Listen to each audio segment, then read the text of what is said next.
Bonjour à tous, bienvenue dans cette nouvelle partie de notre cours sur le langage de programmation Kotlin que nous allons consacrer sur la programmation orientée objet. Programmation orientée objet. Mais c'est quoi la programmation orientée objet? Pour comprendre qu'est-ce que la programmation orientée objet, permettez de revenir encore en arrière sur ce qu'on a déjà dit dans les parties précédentes de ces cours. Tout d'abord, on sait tous que le langage de programmation a pour rôle de créer des applications informatiques. Comment ça se passe? Bien, imaginez, vous voulez créer un programme qui permet de faire la division de deux nombres pour trouver les quotients. Normalement, ce qu'on doit faire, c'est d'avoir d'abord un algorithme bien défini qui nous permettra d'atteindre les résultats. Cet algorithme consiste à la logique pour atteindre les résultats par une suite d'instructions. Pour notre cas, nous devons avoir le numérateur, nous devons aussi avoir le dénominateur, qui doit être différent de 0 bien sûr. Après ça, nous devons faire le calcul arithmétique pour faire cette division.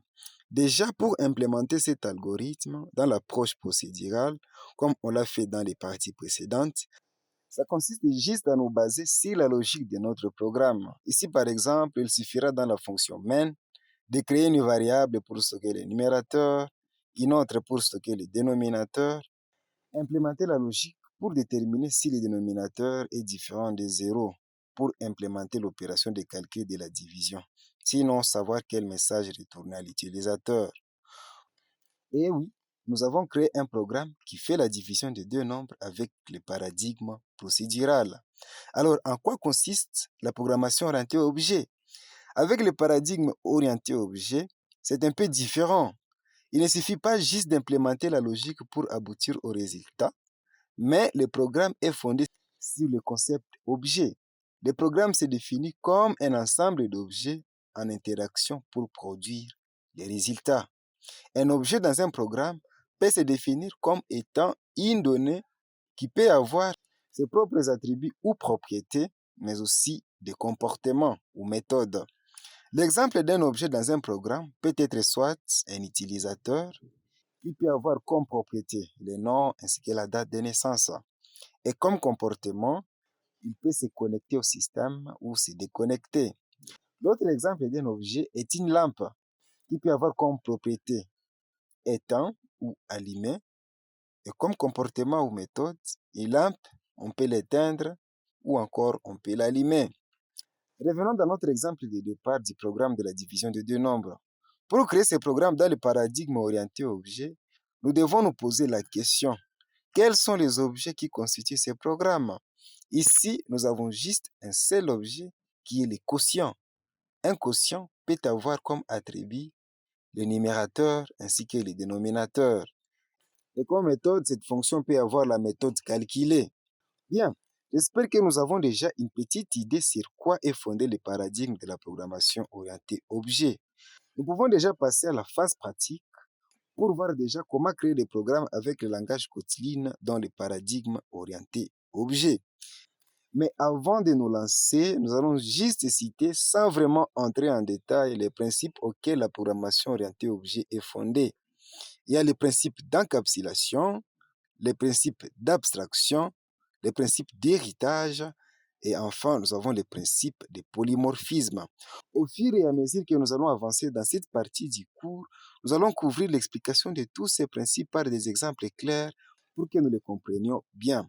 Maintenant, si nous commençons à expliquer cela, ça risque de paraître un peu flou. Bien, déjà dans IntelliJ IDE, je vais créer ici un nouveau projet que je vais nommer projet POO pour dire programmation orientée objet. Partout là, ça va rester tel quel. Puis, je vais cliquer sur le bouton Create. Le projet est déjà créé. Bien, nous allons partir toujours avec notre exemple de la division de deux nombres dans l'optique de la programmation orientée objet. Nous avons dit que notre application serait constituée juste d'un seul objet qui est l'objet quotient. Comment faire pour avoir cet objet? Certainement que nous devons le créer.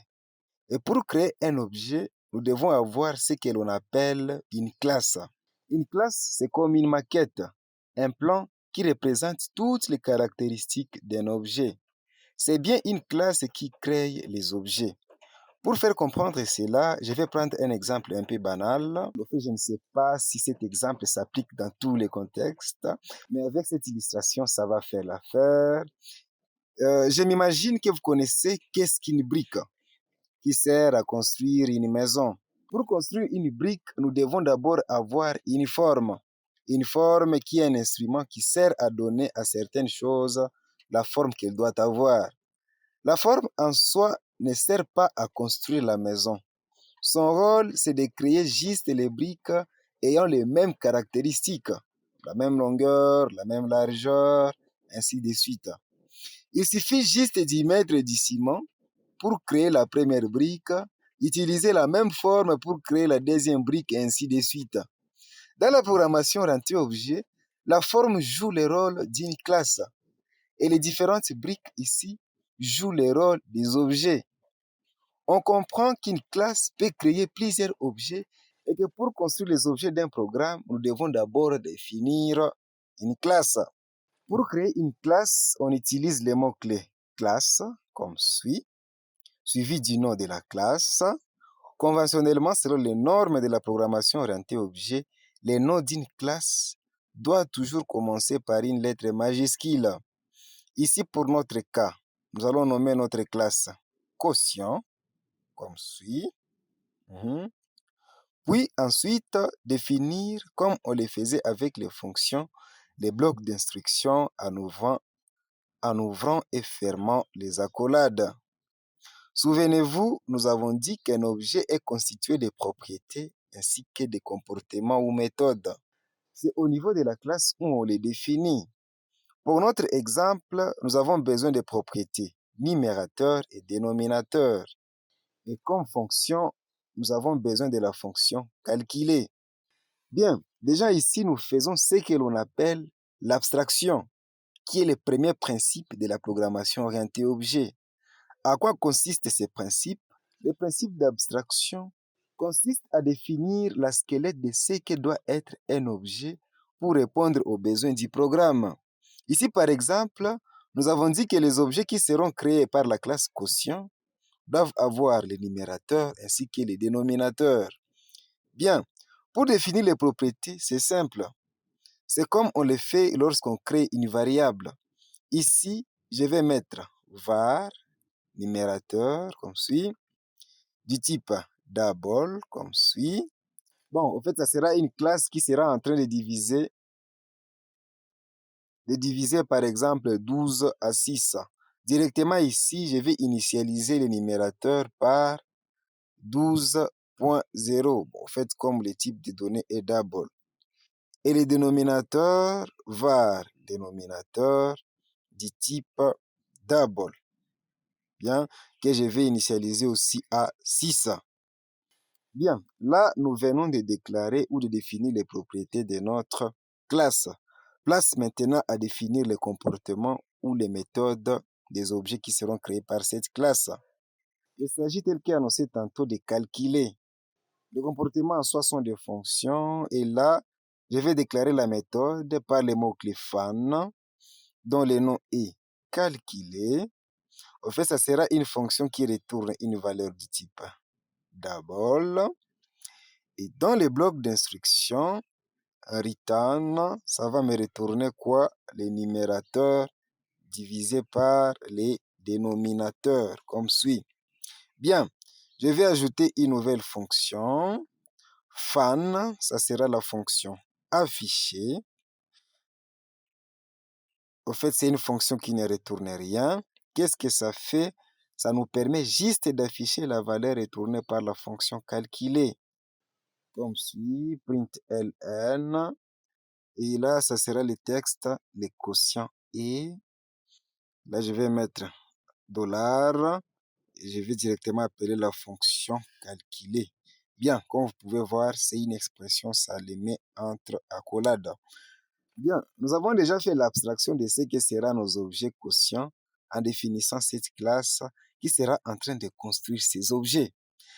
Alors, pour créer un objet dans Kotlin, dans le programme principal, d'abord, ce que nous devons savoir, une classe, c'est comme un nouveau type de données qu'on vient de créer. mais un peu différent avec les types primitifs, int, double, float, ainsi de suite. Ici, pour créer un objet de type quotient, même syntaxe, val, le nom de notre objet ici, qui 1, du type quotient. On peut ou ne pas définir le type. Le plus important ici est qu'on initialise cet objet égal. Déjà ici, pour créer cet objet, on met le nom de la classe comme suit, avec les parenthèses. Nous allons y revenir dans sous peu. Retenons tout d'abord que c'est la manière dont on crée un objet. Cette ligne veut dire tout simplement que nous créons un objet de la classe quotient. En d'autres termes, nous instancions un objet de la classe quotient. Un objet est encore appelé une instance d'une classe. Bien, déjà, une fois qu'on a instancié cet objet, nous pouvons maintenant accéder à tous les membres de cet objet défini dans la classe quotient. À titre d'exemple, je vais appeler à l'objet qui1 la méthode affichée. La méthode affichée, je vais exécuter. Et oui, nous pouvons voir sur la console le quotient est 2.0. Cool. Nous avons la possibilité de créer autant d'objets avec la classe quotient. Ici, par exemple, je vais dupliquer cette ligne, changer ici à KID. Ici, j'ai deux instances différentes créées par la classe quotient. Parce que remarquez, lorsque j'affiche ici println qui1, et juste ici en bas KID, puis exécuter, vous pouvez voir ici que j'ai deux objets stockés dans deux espaces mémoire différents. Bien que, même si j'affiche aussi pour KID les résultats, même si c'est le même résultat qui est affiché, il s'agit néanmoins de deux objets différents avec les mêmes caractéristiques définies dans la classe quotient. Cool. Je vais revenir ici. Lorsqu'on instancie un objet, comme vous pouvez le remarquer, c'est comme si nous avons fait appel à une fonction. Certainement que nous avons fait appel à une fonction. Cette fonction ici est ce qu'on appelle un constructeur. Un constructeur est une fonction un peu spéciale qui joue principalement deux rôles. Celui de créer les objets, mais aussi celui d'initialiser les valeurs de ses propriétés. Comme vous pouvez le constater avec moi, nous n'avons défini nulle part cette fonction lors de la définition de notre classe en Kotlin. Et oui, par défaut, Kotlin considère le nom de la classe directement comme la fonction constructeur. À ce niveau, si on le souhaite, on peut définir, comme on le fait avec la signature des fonctions, on peut définir ici les propriétés de la classe directement entre parenthèses.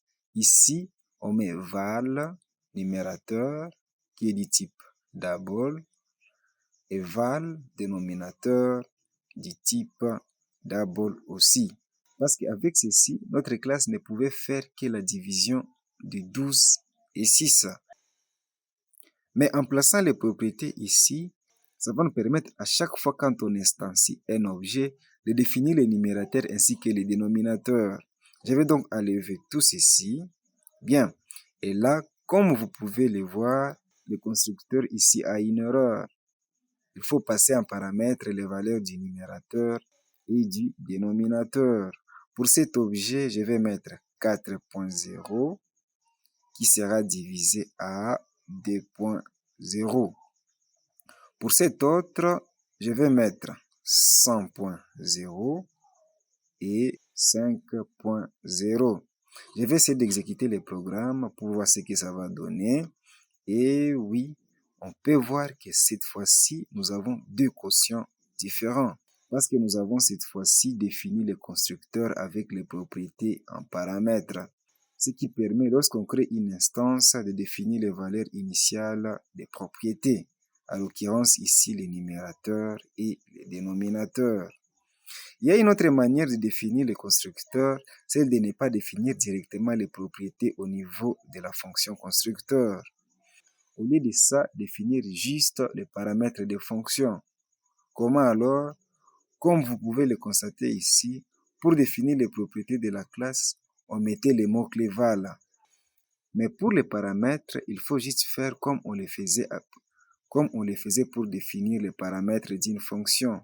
Ici, on aura besoin de deux paramètres. Ici, nim du type double et den du type double aussi. Et dans ces blocs, c'est là qu'on peut alors définir les propriétés de la classe.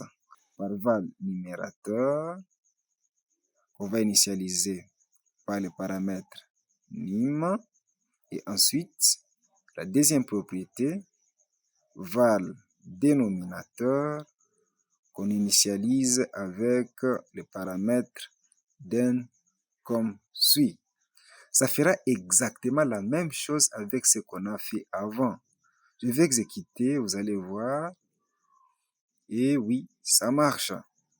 Il existe une autre manière d'initialiser un objet lors de son instanciation, c'est d'utiliser les blocs init. Avec ces blocs, nous avons la possibilité d'exécuter un certain nombre d'instructions lors de chaque création d'un objet. Ici, par exemple, j'ai la possibilité d'ajouter les blocs init comme suit. L'initialisation, je peux décider de le faire dans ces blocs. Ici, je déclare juste les propriétés. Comme vous pouvez voir, ça signale une erreur. Tout simplement parce que lorsqu'on déclare une propriété du type primitif, la propriété doit être initialisée. Dans le bloc init, le numérateur va prendre la valeur qui sera passée au paramètre nim du constructeur, et dénominateur, la valeur du paramètre den. Bien, je peux décider ici, pour chaque création d'une instance par cette classe, que le programme puisse afficher les messages. Ici, je vais mettre println, division des numérateurs comme suit, par dénominateur comme suit. Bien, déjà, comme dans la fonction main, nous avons créé des objets de la classe quotient, ces messages ici devraient s'afficher aussi deux fois. Je vais exécuter et vous allez voir. Et oui, ça marche comme prévu. Bien, ce que nous devons encore savoir sur la notion de constructeur est qu'une classe est constituée de deux types de constructeurs, les constructeurs primaires et les constructeurs secondaires. Ce que nous venons de faire est le constructeur primaire. Nous avons la possibilité de définir plusieurs autres constructeurs secondaires parce qu'on peut avoir dans une seule classe un ou plusieurs constructeurs secondaires. Bon, je vais prendre un exemple assez simple qui permet de calculer directement les ratios. Normalement, lorsqu'on calcule les ratios, on connaît au préalable le dénominateur, qui est évidemment 100. Alors ici, lorsqu'on crée une instance ou un objet, nous voulons avoir un constructeur qui nous donne juste la possibilité de renseigner juste le numérateur lorsqu'on souhaite juste calculer les ratios. Le constructeur primaire que nous avons déjà permet de créer un objet en renseignant et les numérateurs et les dénominateurs. On va voir comment on peut faire cela. Dans la classe Kotlin, lorsqu'on souhaite créer un nouveau constructeur, ce n'est pas que nous allons définir une nouvelle fonction, non. Mais plutôt, nous allons le définir en utilisant les mots-clés construct dans les blocs de la classe. Ici, par exemple, construct, un paramètre, définir les paramètres qu'on aura besoin.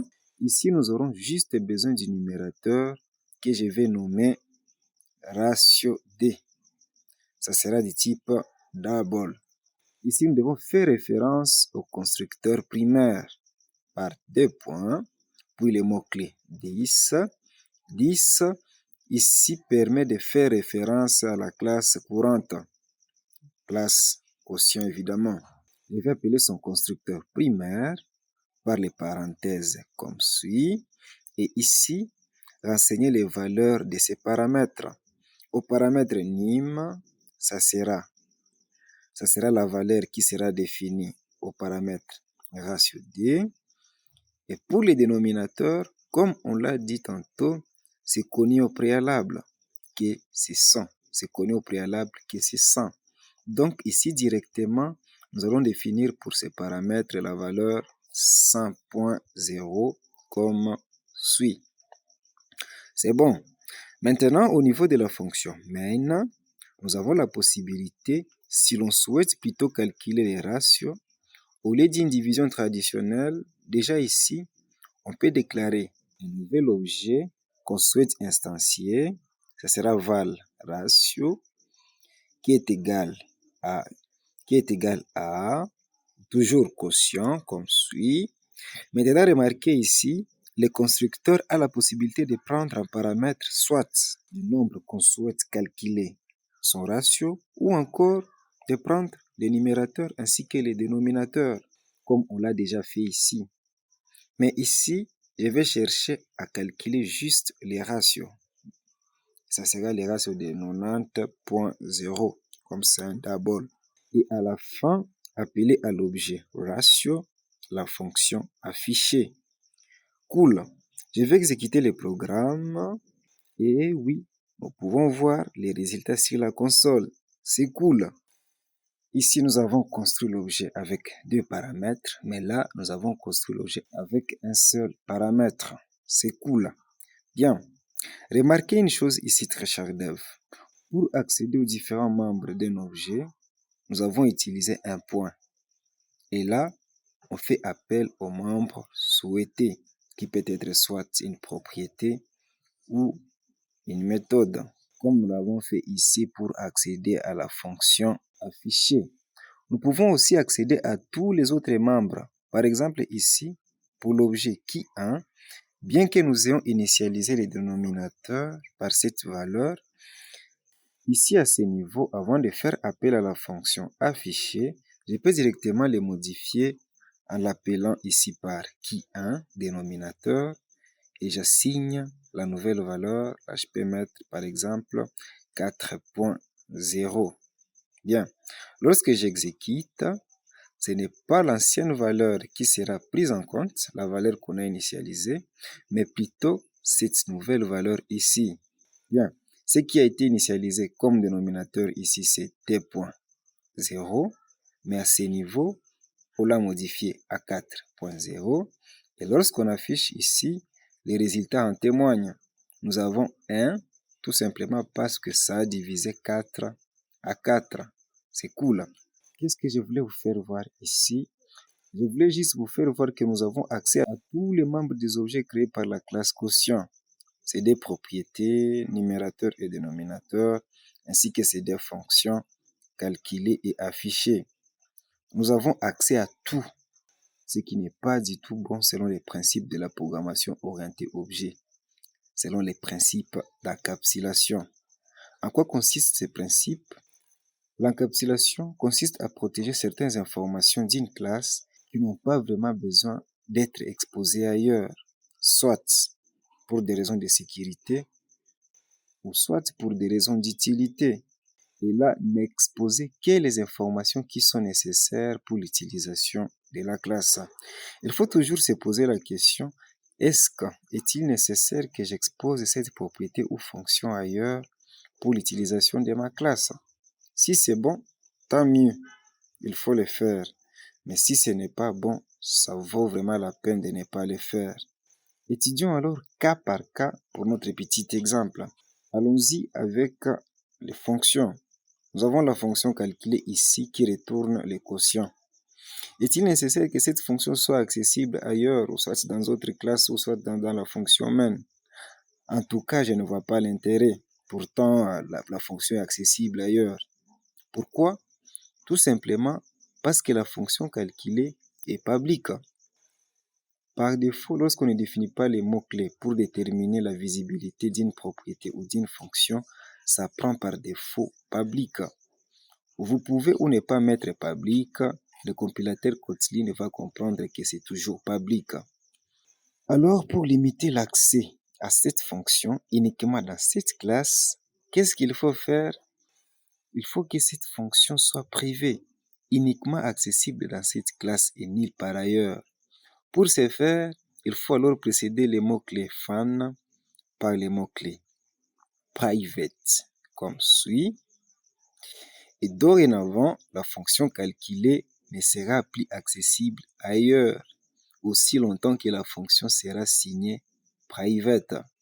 Dans la fonction main, lorsque à cet objet par exemple, lorsque j'essaye d'accéder à la fonction calculée, et oui, vous pouvez voir que je n'ai plus accès à cela. Cool. Mais pour la fonction affichée, en tout cas, je crois que vous êtes d'accord avec moi que cette fonction vaut la peine d'être accessible ailleurs, sans quoi on ne sera pas à mesure d'afficher les résultats comme on l'a fait à ce niveau. Bien, pour les propriétés, traditionnellement selon les normes de la programmation orientée objet, toutes les propriétés d'une classe doivent être protégées pour des raisons de sécurité. Lorsqu'on accède, comme on l'a fait ici, à la propriété dénominateur, ici au niveau d'utilisation de la classe, avec l'accès à la propriété, on a ici la possibilité d'entrer n'importe quoi. Imaginez qu'on mette ici 0. Imaginez que le dénominateur soit égal à 0. Je vais exécuter le programme. Normalement, une division dont le dénominateur est 0, ça retourne une erreur. Bien. On peut voir ici, bon, il n'y a pas eu erreur, mais de toutes les façons, le quotient ici est infinity. En tout cas, c'est un comportement bizarre pour notre programme. Pourquoi? Parce que tout simplement, on a laissé tous les contrôles à l'utilisation des propriétés. Que faire alors? Déclarer les propriétés private? C'est une possibilité. Malheureusement, on ne pourra plus permettre à l'utilisation des objets créés par cette classe d'accéder ou de modifier ses propriétés. En tout cas, ce qui n'est pas vraiment bon. Mais il y a une autre solution, celle d'utiliser les getters et les setters, les accessoires ou les modificateurs en français. Ce sont des fonctions qui permettent, le getter d'abord permet d'accéder à la valeur d'une propriété. Et le setters permet de modifier la valeur d'une propriété. Par défaut, en continu, lorsqu'une propriété est déclarée publique, ça a automatiquement les getters et les setters. C'est comme on va les coder. On va les coder de manière dure. C'est comme ici pour la propriété dénominateur. On peut définir la fonction get comme suit, qui est égale à la valeur de la propriété. Ici, field, qui retourne la valeur de la propriété dénominateur, comme vous pouvez le constater. Et une fonction set, comme suit, avec comme paramètre value, qui sera affectée à field, qui fait référence à la propriété dénominateur. En fait, ça demande l'initialisation de la propriété. By the way, je vais l'ajouter. Ici, vous pouvez ou ne pas définir ces deux fonctions, mais par défaut, lorsqu'une propriété est publique, comme je l'ai dit avec Kotlin, sachez très bien que ces deux fonctions existent. Ici, dans la fonction set, par exemple, on peut maintenant modifier. Nous avons alors la possibilité de faire un contrôle pour voir si le dénominateur est 0 ou pas. À ce niveau, je vais faire une condition if value. Si la valeur qui sera en train d'être assignée à la propriété dénominateur, si cette valeur sera égale à 0.0 comme suit, là, qu'est-ce qu'on sera en train de faire? On sera juste en train d'afficher un message à l'écran par la fonction println. Et là, je vais mettre le dénominateur ne peut pas être 0, comme suit. Bien. Et dans le cas contraire, ici, on peut alors faire cette assignation, tout simplement parce que le dénominateur n'est plus 0. Bien. Je vais exécuter le programme. Wow! Finalement, grâce à la fonction set, nous avons pu avoir le contrôle sur les entrées de l'utilisateur. On nous affiche notre fameux message. En tout cas, Ceci veut dire tout simplement que l'assignation de la valeur 0 n'a pas eu lieu et le calcul a été effectué, non pas sur la valeur assignée 0, mais sur le dénominateur qui a été initialisé lors de la création de l'objet. Cool. C'est tout pour cette partie très chère d'Ève. Rendez-vous déjà à la prochaine vidéo. Portez-vous bien, à la prochaine.